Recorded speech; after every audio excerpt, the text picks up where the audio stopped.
భర్త గారి దగ్గర నుంచి అలాంటి మాటలను నువ్వు అస్సలు ఊహించలేదు కదా. అందుకే అంటారు, కాలం కలిసొచ్చింది కదా విర్రవీగితే సాగిపోతుందిలే అని అనుకోకూడదు అని. అలా విర్రవీగితే ఏమవుతుంది? ఇదిగో ఇలాగే జరుగుతుంది. Now coming to the point. Medicines మళ్ళీ ఎలా మారాయి అనే విషయంలో నీకు బాగా డౌట్స్ ఉన్నాయి కదా. చిన్న ఫ్లాష్ కట్టేసుకుందామా?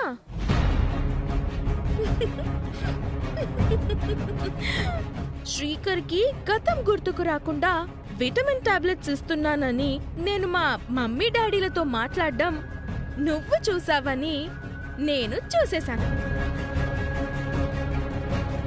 శ్రీకర్కి రోగం నయం కావడానికి డాక్టర్ ఇచ్చిన ఆ పవర్ఫుల్ మెడిసిన్స్ ని నేను శ్రీకర్ చేత వాడించడం లేదు.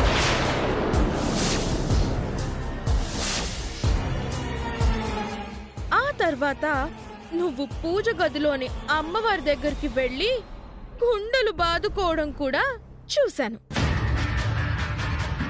అందుకే తెల్లారే సరికల్లా సీన్ రివర్స్ అయింది. నీలాంటి దాన్ని ఎదుర్కోవాలంటే నాకు ఈ మాత్రం తెలివితేటలు ఉండాలి కదా.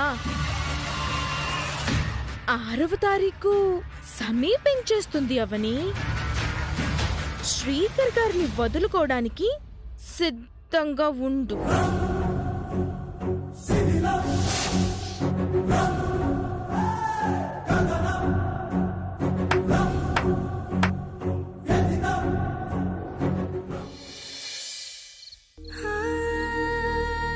ఒక పెద్ద నిజం బయటపడినప్పుడు నమ్మక ద్రోహం చేసి ఆ మనిషి గురించి అందరికీ తెలిసేలా దేవుడు చెయ్యాలి కదా.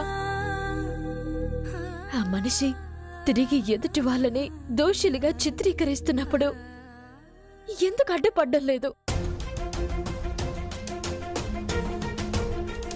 నిహారికకు నీరాజనాలు, నాకు నిందలా? ఎంతకాలం ఇలా? రాముడి మంచితనం తెలియడానికి 14 ఏళ్ల పరీక్ష, పాండవుల నిజాయితీ తెలియడానికి 13 ఏళ్ల అరణ్యవాసం, 1 సంవత్సరం అజ్ఞాతవాసం. అంటే చెడు మీద మంచి గెలవడానికి అన్ని సంవత్సరాలు పట్టాల్సిందేనా? పాపానికి శిక్ష వెంటనే ఉండదా? ఈలోపు నాలాంటి వాళ్ళు అన్యాయంగా కష్టాలను అనుభవించాల్సిందేనా? నిహారిక చేస్తున్న మోసం ఎలా బయట పెట్టించాలి? బావ చేత మందులు సరిగ్గా వాడించకపోతే బావ కోలుకునేటప్పుడు నిహారిక గురించి తెలియజేసే మార్గం ఏది? ప్రశ్నలే తప్ప సమాధానం లేని జీవితం అయిపోయింది నాది.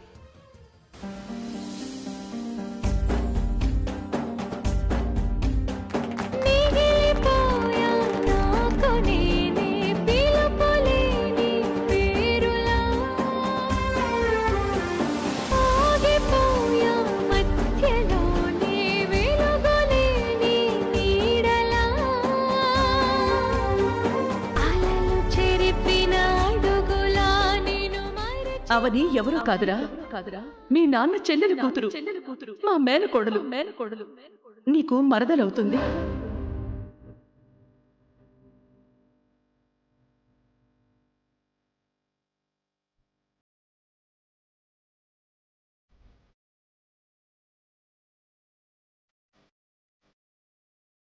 జాగ్రత్తగా వెళ్ళిరండి.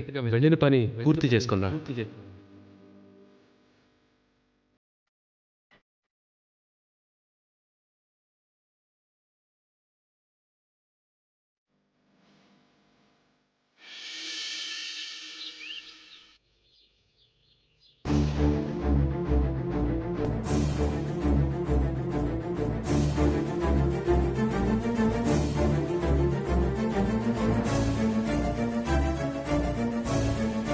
అవని, నిహారిక, ఇద్దరు ఒకసారి బయటికి రండి.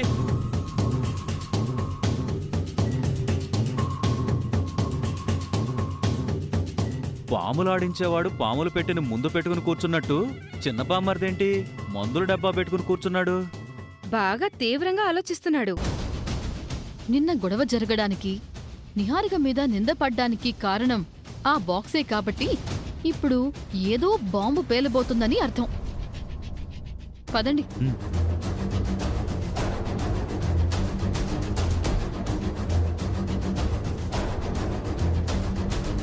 బామ్మర్ది ఏం చేయబోతున్నావు? అందరూ రాని బావా, చెప్తాను. ఏంటి శ్రీకర్? 1 మినిట్ అమ్మా. నిహారిక అవనీలు రాని.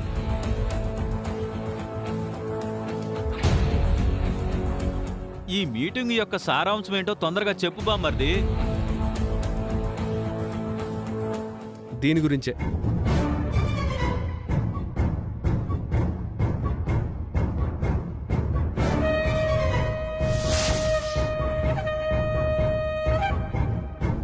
ఏం చెప్పాలనుకుంటున్నావు శ్రీకర్? నానా, నిన్న జరిగిన దాని గురించి నేను రాత్రంతా బాగా ఆలోచించాను. నిహారిక అవనీల విషయంలో ఒక నిర్ణయం తీసుకున్నాను. నిర్ణయమా? ఏంటది? చెప్తాను. దానికంటే ముందు నేను 4 మాటలు మాట్లాడాలి. మాట్లాడు చిన్నోడా, నీకడ్డేంటి? అవని నిహారిక విషయంలో చేసింది చాలా తప్పు. అవని మనింటి మేనకోడలు కాబట్టి మనం చనువు ఇవ్వటం వలన నాకు కాబోయే భార్యను దోషిని చేసింది. నాకసలు నచ్చలేదు. మనింటికి కాబోయే చిన్న కోడలు గురించి ఎవరూ తప్పుగా మాట్లాడకూడదు. అవని చేసిన పనికి మాకు బాధగానే ఉంది. అవని విషయంలో నువ్వెలాంటి నిర్ణయం తీసుకున్నా మాకు సమ్మతమే శ్రీకర్. నీ ఆలోచన ఏంటో చెప్పు శ్రీకర్. నిహారిక నాకు మెడిసిన్ సరిగ్గా ఇవ్వటం లేదని అవని ఆరోపించింది కదా. అందుకే ఈ రోజు నుంచి నాకు మెడిసిన్ని అవని ఇస్తుంది.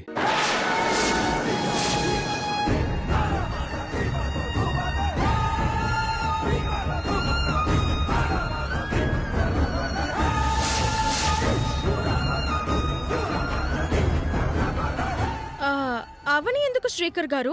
నేనే కంటిన్యూ చేస్తాను కదా. ఎందుకు ఇలాంటి నిర్ణయం తీసుకున్నావు శ్రీకర్?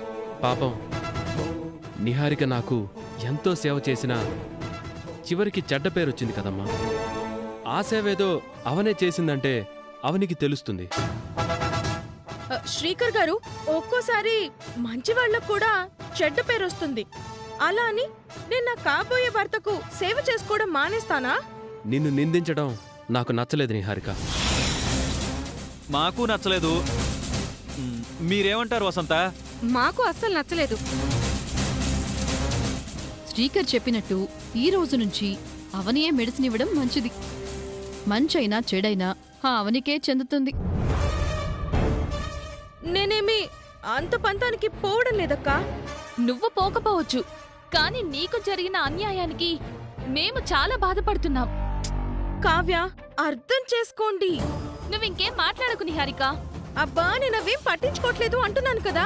నిహారిక, మనమంతా శ్రీకర్ చెప్పినట్టు వినాలి. ఎందుకంటే శ్రీకర్ ఏ విషయం గురించి ఎక్కువగా ఆలోచించకూడదు. అలాంటిది ఈ మందుల విషయం గురించి రాత్రంతా ఆలోచించాడు. శ్రీకర్కి ఇలాంటి పరిస్థితి అవసరమా? అవునమ్మా, శ్రీకర్ అంత స్ట్రెయిన్ కాకూడదు. అలా అయ్యాడంటే తొందరగా రికవర్ కాలేడు. శ్రీకర్ చెప్పినట్టే చేద్దాం. అందరూ నీ గురించి చాలా మంచిగా ఆలోచిస్తుంటే నువ్వెందుకు వెనకడుగు వేస్తున్నావు నిహారిక?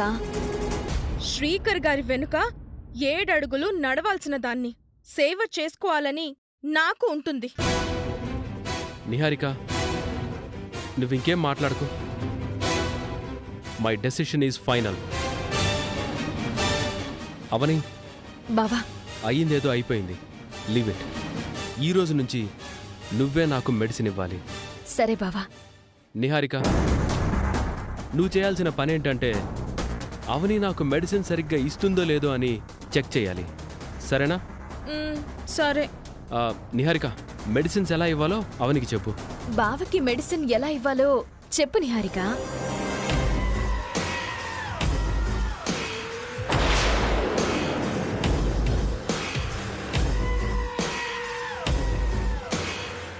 ఇది ఉదయం 1.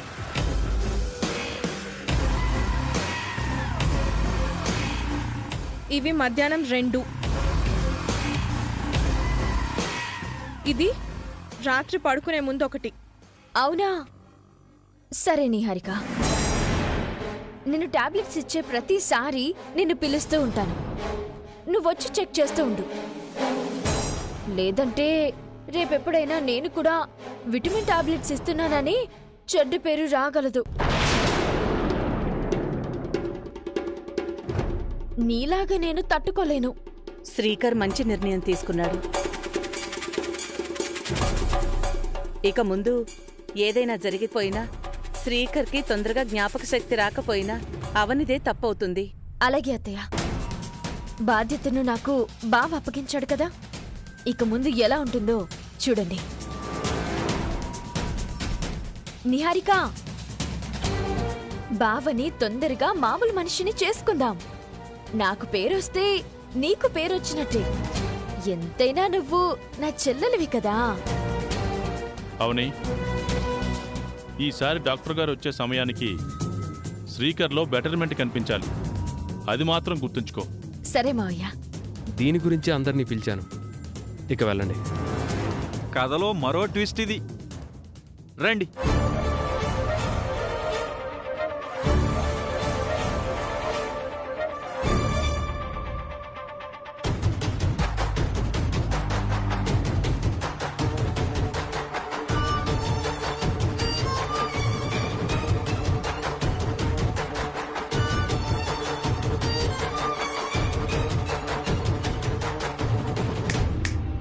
Hello sister.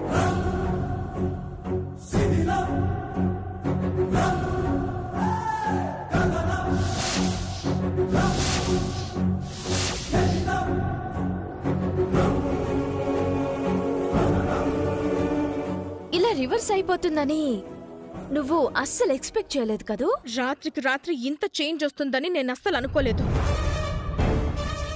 శ్రీకర్ గారు సడన్ గా ఇలా ఎందుకు చేశారో నాకు అస్సలు అర్థం కావడం లేదు. శ్రీకర్ గారు అలా చేయడానికి కారణం ఏమై ఉంటుందంటావ్?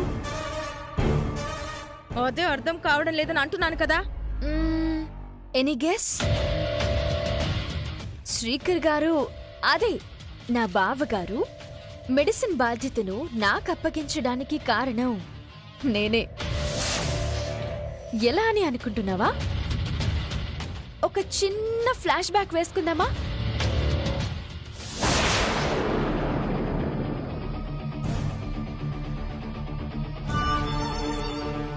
బావా, ఏంటి?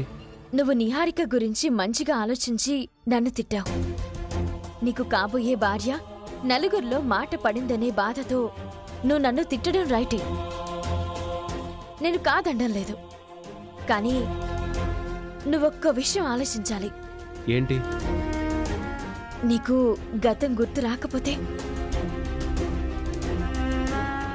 అదేంటి అలా అంటావు? మాట వరుసకి అంటున్నాను. నీకు గతం గుర్తు రాకపోతే నింద ఎవరి మీద పడుతుంది?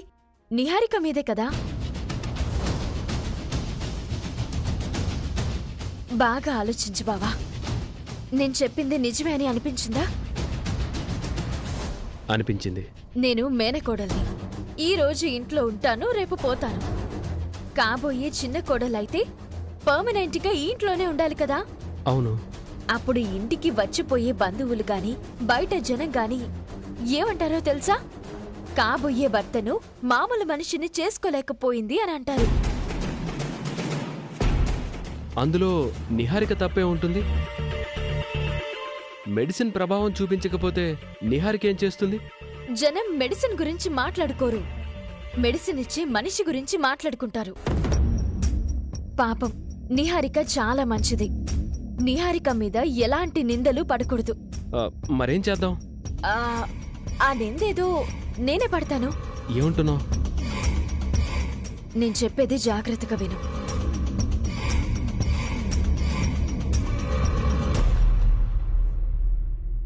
అర్థమైంది కదా? అర్థమైంది. ఈ ప్లాను నేను చెప్పినట్టు ఎవరికి చెప్పకు. నీ అంతట నువ్వే తీసుకున్న నిర్ణయంలా ఉండాలి, సరేనా? సరే. నువ్వెంత మంచిదానివని. నిహారిక నా చెల్లెలు బావా. నిహారిక కోసం నేనా మాత్రం చేయలేనా?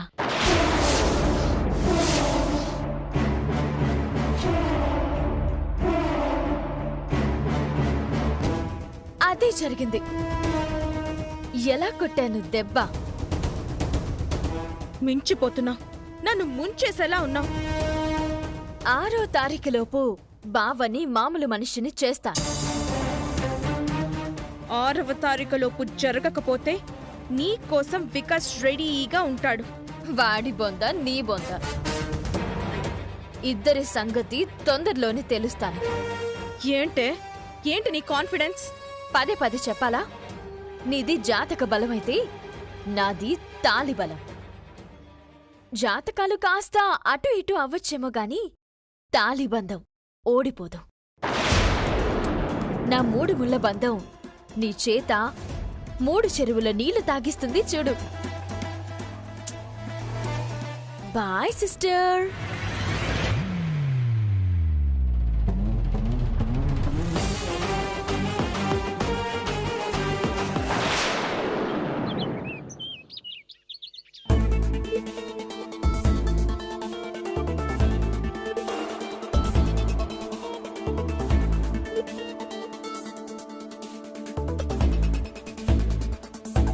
హలో, ఏంటి ఎగ్జామ్ కి ప్రిపేర్ అయ్యే స్టూడెంట్లా ఏదో రాసుకుంటున్నారు? ఇలా వచ్చి కూర్చో. హా, చెప్పండి.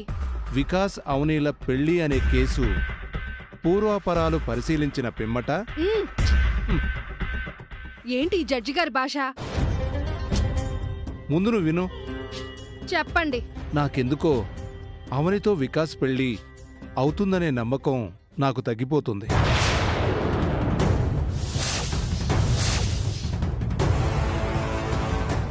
ఏంటండి ఆ మాటలు? ఇప్పుడు కొత్తగా ఈ ఆలోచనలేంటి?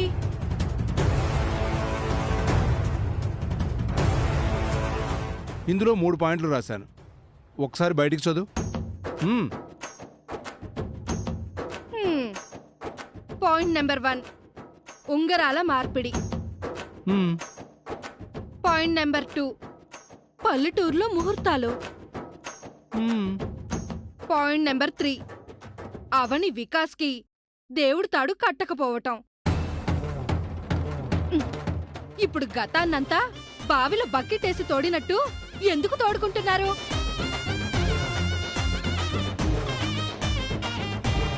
వికాస్ అవనీల ఉంగరాల మార్పిడి కార్యక్రమం వేదవతి ప్రసాదరావు గార్ల పెళ్లి రోజునాడు పెట్టుకున్నాం. అది జరగలేదు. 2, పల్లెటూరులో కులగురువు కులకర్ణి స్వామితో ముహూర్తాలు పెట్టించాలని నిహారిక ప్లాన్ చేసింది. అది కూడా కుదరలేదు. మొన్న గుడిలో పూజ జరిగినప్పుడు అవని వికాస్ చేతికి దేవుని తాడు కట్టలేదు. సో ముచ్చటగా 3 కార్యక్రమాలు దిగ్విజయంగా ఓటమి పాలయ్యాయి. ఇలా రాసుకుంటూ పోతే ఇలాంటివి మరో 4-5 పాయింట్లు కూడా తగులుతాయి. నీ కన్నింగ్ తమ్ముడికి కాలం కలిసి రావడం లేదు. నెత్తి మీద శనిదేవుడు డిస్కో డాన్స్ చేస్తున్నాడు. మన చావులకి గ్యారంటీ అయినా ఉంది గాని వాడి పెళ్లికి మాత్రం గ్యారంటీ కనిపించడం లేదు. మీరు వాడి తలరాత ఎలా ఉందో మచ్చుకి ఒక 3 పాయింట్లు రాశారు. ఈ పేపర్ గనక వాడు చూశాడంటే మీ మరణం వాడు రాస్తాడు. ఇలాంటివి మాటల్లోనూ మనసుల్లోనూ ఉండాలి కానీ ఇలా పేపర్ల మీదుంటే రేపు మీ ఫోటో న్యూస్ పేపర్లో ఉంటుంది. అది నిజమే బావా.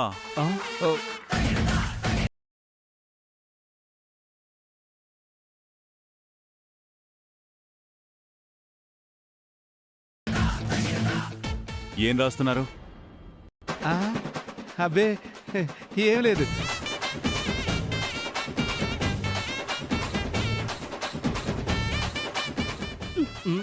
నేను చెప్పానా?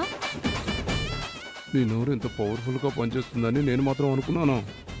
ఇప్పుడు వాడు అడుగుతాడు, ఏం చేద్దాం? నాకు మాత్రం ఏం తెలుసే.